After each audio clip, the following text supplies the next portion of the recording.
오늘은 억지로 진 십자가라는 제목으로 마가복음 15장 21절에서 32절까지의 말씀을 함께 생각해 보겠습니다. AD 590년 2월 로마는 홍수와 기근, 전염병으로 큰 혼란에 휩싸였습니다. 도시의 기반 시설이 무너졌고 행정은 마비되었으며 민심은 극도로 혼란에 빠졌습니다. 당시 영적인 수장이었던 교황 펠라기우스 2세도 전염병으로 사망했습니다. 시민들은 연일 시위와 폭동으로 마치 종말이 임한 것 같은 나날을 살았습니다. 하나님이 우리를 버리셨다, 우리를 이끌 목자가 없다라고 외치며 새로운 교황이 지옥과도 같은 현실에서 구원해 줄 것을 염원했습니다.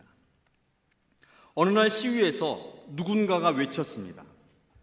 그레고리우스를 교황으로 세우자.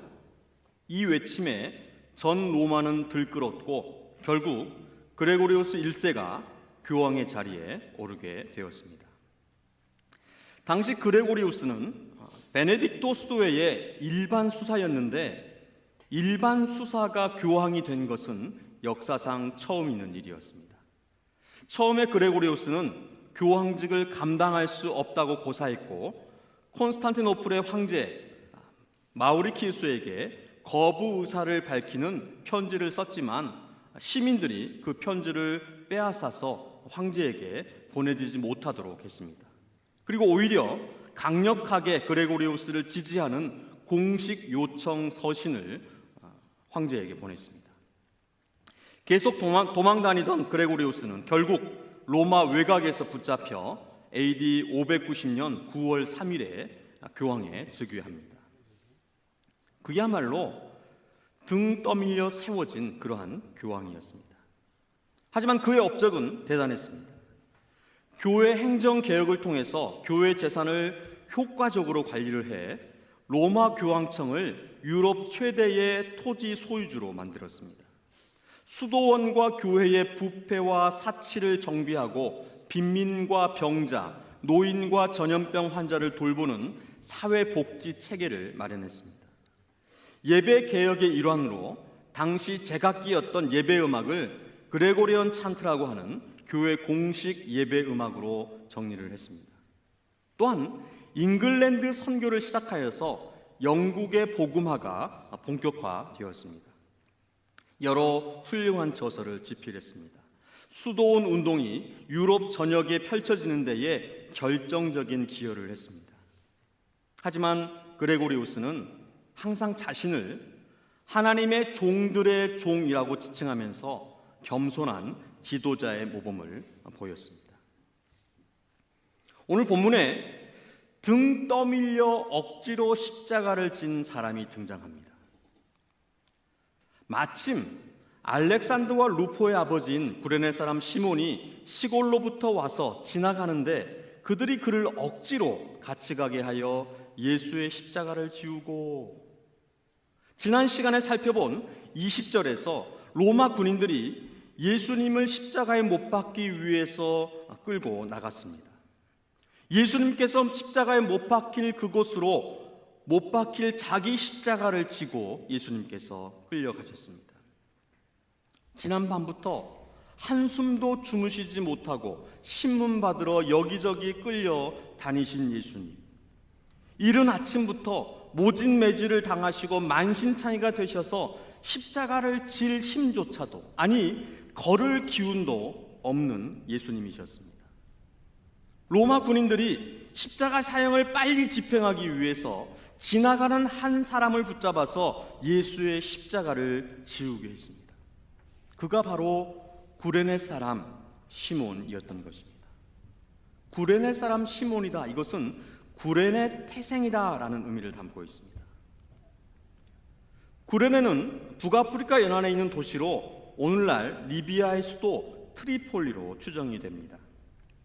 예루살렘에서 약 1250마일, 2000km 정도 떨어져 있는 곳입니다. 걸어서는 3달 정도, 당시에 배로 이동했을 때에 1달 정도 걸렸습니다. 그 먼 구레네 시골에서 유월절 절기를 지키기 위해 온 디아스포라 유대인이었습니다.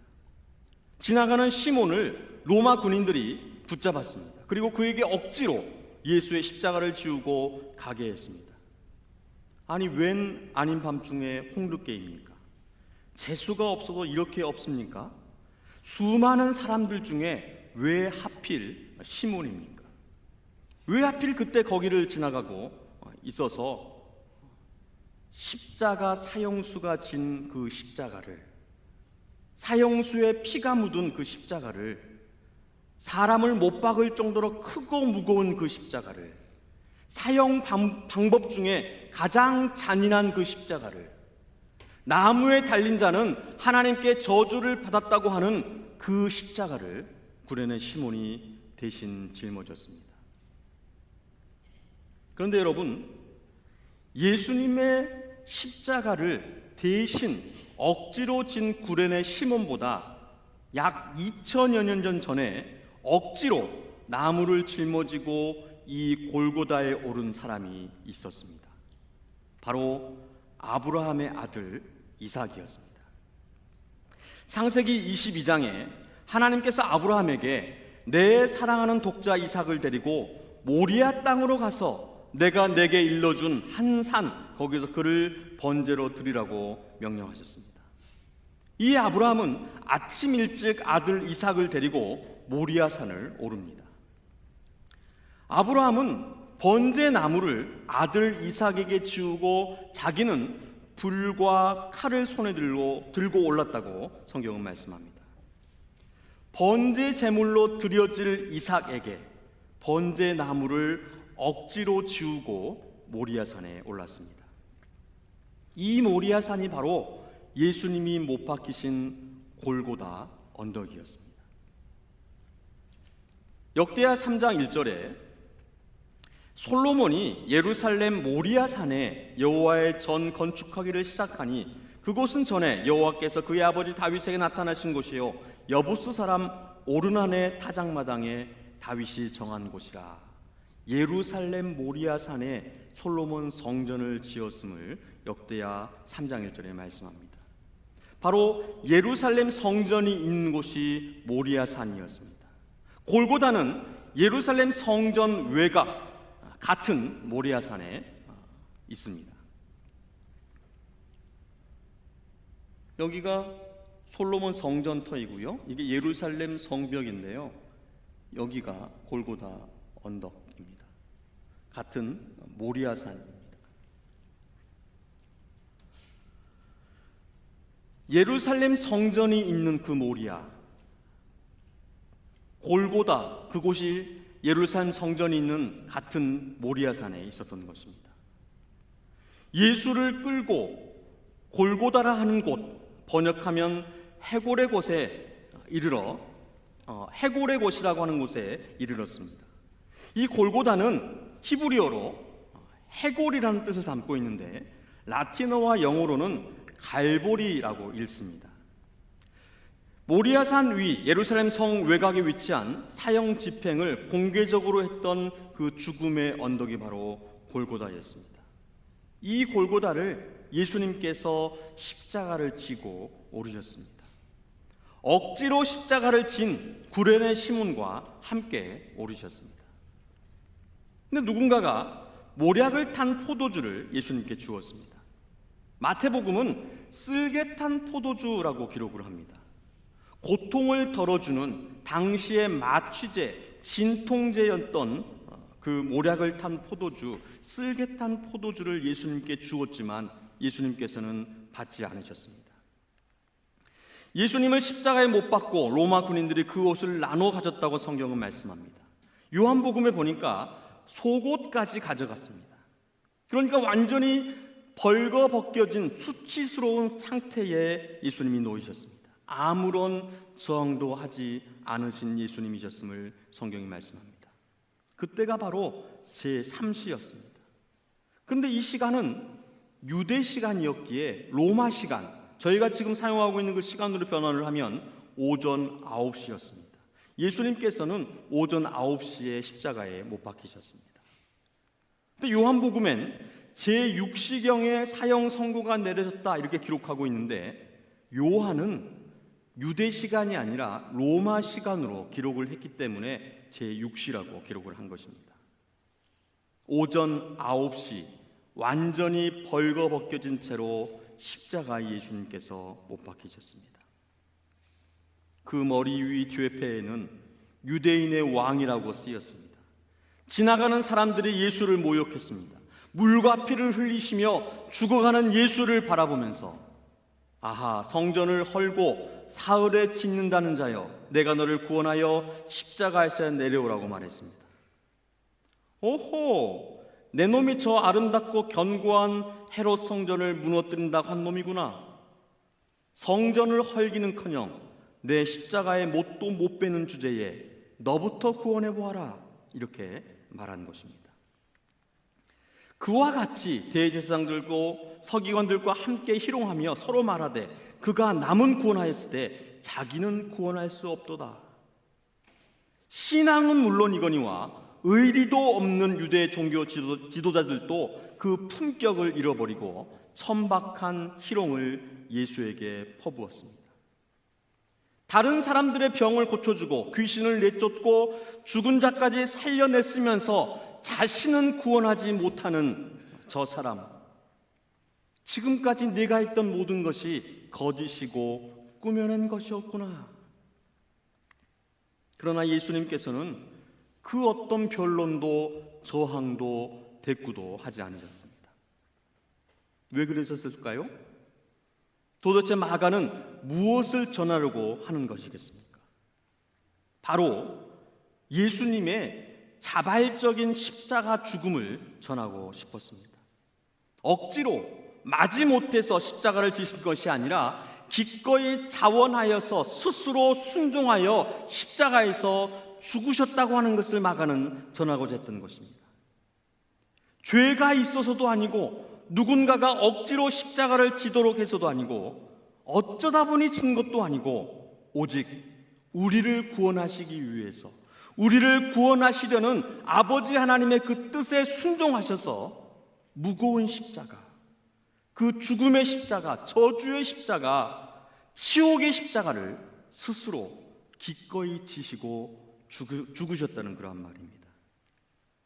누구를 위해서요? 우리를 위해서요. 바로 나를 위해서요. 이 얼마나 크고 놀라운 은혜이고 사랑입니까?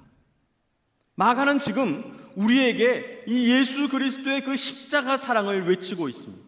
이 복음을 믿으라고, 이 구원의 소식을 믿고 천국을 소망하고 영원한 하나님 나라를 살라고 간절하게 전하고 있습니다. 이 복음을 믿으시기 바랍니다. 이 복음을 믿어 구원받고 영원한 하나님 나라를 사시는, 또 그 하나님 나라를 전하시는, 이루시는 여러분 되시기를 간절히 소원하고 축복합니다. 마가는 억지로 진 십자가와 자원으로 스스로 진 십자가를 대조해서 전하고 있습니다. 구레네 시몬의 억지로 진 십자가, 그리고 예수님께서 자발적으로 자원하여서 스스로 기꺼이 진 십자가를 전하고자 했던 것입니다. 이 두 십자가의 의미, 이 십자가의 모습은 이미 구약의 창세기 22장에서 이삭을 통해서 모두 담아 이미 예표되었습니다. 번제에 쓸 나무를 억지로 졌던 이삭, 하나님께 드려질 그 번제 제물이 자신임을 알고 스스로 순종하여서 제단에 누웠던 이삭은 이 둘 모두를 담았던 것입니다. 그리고 이삭의 아버지 아브라함의 마음은 독생자 예수를 십자가에 못 박는 하늘 아버지의 마음을 담았습니다. 그곳이 바로 모리아산, 갈보리 언덕이었던 것입니다. 하나님의 완벽한 픽처였습니다. 2000년의 시간과 사건의 퍼즐이 맞춰지는 그러한 순간입니다. 이것을 오늘 본문 21절 첫 단어가 너무나 잘 말해주고 있습니다. 바로 마침이란 뜻입니다. 때마침 바로 그때라는 그런 말입니다. 사실 원어의 단어는 그리고라고 기록되어져 있습니다. 그러니까 20절 말씀에 예수님을 십자가에 못 박으려고 끌고 나가니라, 그리고 구레네 사람 시몬의 등장을 연결하는 그 단어가 그리고인데 한글은 마침이라고 번역을 했습니다. 아주 적절한 번역입니다. 바로 하나님의 때라는 말입니다. 하나님의 때, 하나님의 섭리와 경륜, 하나님께서 뜻하시고 계획하시고 다스리시고 이루신다는 그런 말입니다. 2000년 전에 이삭에게 담으셨던 그 뜻하심을 2000년 동안 계획하시고 준비하셔서 다스리시고 2000년 후에 이루셨다는 말입니다. 물론 하나님은 창세 전에 이미 뜻하시고 계획하시고 시작하시고 완성하셨습니다. 우리의 유한한 생각과 시간 속에서 이렇게 이해되어지는 것입니다. 그렇다면 2000년 전 십자가 사건은 2000년 후 지금 우리에게 어떤 뜻하심으로 성취되었을까요? 오늘 본문에 억지로 십자가를 진 구레네의 시몬을 소개하는데 마가는 이렇게 소개를 하고 있습니다. 알렉산더와 루포의 아버지인 구레네 사람 시몬. 성경은 보통 누구의 아들 누구라고 이렇게 기록을 합니다. 그러니까 아버지 이름을 먼저 언급을 하고 그 아들을 소개를 합니다. 그런데 오늘 본문은 아들들의 이름을 먼저 언급하고 그 뒤에 아버지의 이름을 밝히고 있습니다. 아들들이 더 유명하다는 말입니다. 구레네 시몬이라고 하면 잘 모르는데 알렉산더와 루포의 아버지라고 하면 더 잘 알 거라는 것입니다. 아들들 알렉산더와 루포가 더 유명했습니다. 로마서 16장에 바울은 초대교회 지도자들을 언급하면서 인사를 합니다. 그 이름들을 언급하면서 루포를 거명합니다. 주 안에서 택하심을 입은 루포와 그의 어머니에게 문안하라. 그의 어머니는 곧 내 어머니니라. 구레네 시몬의 아들 루포와 그의 어머니 시몬의 아내를 언급하는데 바울은 그녀를 내 어머니라고 지칭합니다. 바울이 사랑했고 존경했던 그러한 가정이었음을 알 수가 있습니다. 구레네 시몬의 가정은 당시 초대교회와 성도들에게 인정받는 믿음의 가정이었던 것입니다. 어떻게 이렇게 되었을까요? 바로 구레네 시몬이 억지로 진 십자가 때문이었습니다. 전승에 의하면 구레네 시몬은 이 십자가 사건 이후에 개종한 것으로 알려졌습니다. 그리고 정교회 올소독스 철치에서는 성인으로 추앙받고 있습니다. 여러분, 구레네 시몬이 예수님의 그 십자가를 지면서 무엇을 보았고 무엇을 들었고 무엇을 만졌을까요? 구레네 시몬은 분명히 십자가 지신 예수 그리스도를 보았고 들었고 만졌습니다. 모진 매질과 구타, 가시관으로 피 흘리시면서도 아무런 저항도 대꾸도 없이 단지 내뱉으시는 그 신음소리를 구레네 시몬은 들었습니다. 고통으로 살떨리는 그 손과 쓰러지는 무릎과 발을 보고 만졌습니다. 그리스도의 피, 그 신의 피를 구레네 시몬은 보고 만졌습니다. 그리고 그 무거운 십자가를 억지로 짊어졌습니다.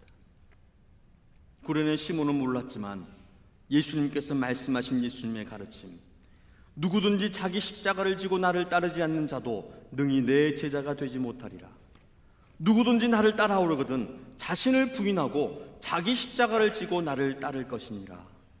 이 예수님의 말씀, 모든 제자들은 예수님을 배신하고 뿔뿔이 흩어졌지만 그 말씀대로 행하지 못했지만 유일하게 이 구레네 시몬만이 그 말씀대로 행하고 있었던 것입니다. 예수님의 십자가는 모든 인류에 대한 죄와 사망의 십자가였습니다.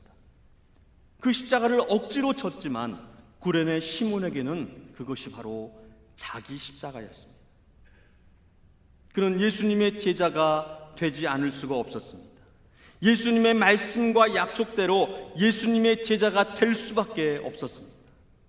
자기의 뜻과 의지가 아니었지만, 갑자기 억지로 진 십자가였지만, 그는 구원받은 예수님의 참 제자가 되었다는 말입니다. 마가는 여기에 또 다른 대조를 기록했습니다. 바로 예수님 양편에 못 박힌 강도 둘이었습니다. 27절 말씀에 강도 둘은 예수와 함께 십자가에 못 박으니 하나는 그의 우편에 하나는 좌편에 있더라. 32절 말씀에 이스라엘의 왕 그리스도가 지금 십자가에서 내려와 우리가 보고 믿게 할지어다 하며 함께 십자가에 못 박힌 자들도 예수를 욕하더라라고 기록하고 있습니다. 이 예수님 양편에 못 박힌 강도들, 다른 복음서를 보면 한편 강도는 욕했고 다른 한편 강도는 간청하여서 구원을 받았다고 기록을 하지만, 마가는 이 강도들, 억지로 진 십자가도 아니요 자원하여서 진 십자가도 아닌 자신들의 죄값으로 당연히 져야 하는 십자가를 또 다른 대조로 마가는 기록을 했습니다. 여러분은 어떤 십자가를 지시겠습니까? 아무 십자가도 안 지겠습니다. 아닙니다. 우리는 반드시 십자가를 져야 합니다. 십자가를 질 수밖에 없습니다. 성경은 의인은 없나니 하나도 없다라고 말씀합니다. 죄의 삭은 사망이라고 말씀합니다. 모든 인류는, 모든 사람은 반드시 십자가를 져야 합니다. 어떤 십자가를 지시겠습니까? 믿음으로 자원하여 자발적으로 예수님께서 지신 그 십자가입니까? 아니면 억지로 떠밀려 억지로 진 구레네 시몬의 십자가입니까? 이것도 아니라면 죄값으로 당연히 져야 하는 십자가를 지고 구원자 예수 그리스도를 욕하시겠습니까? 첫 번째 십자가를 지시기를 축복합니다. 예수 그리스도를 구주로 믿고 고백하며 내 십자가 지신 예수님의 그 십자가를 자원하여 자발적으로 지시기를 간절히 바랍니다. 아직 이런 믿음의 고백을 하지 못하시겠습니까? 그러면 두 번째, 억지로라도 지시기 바랍니다.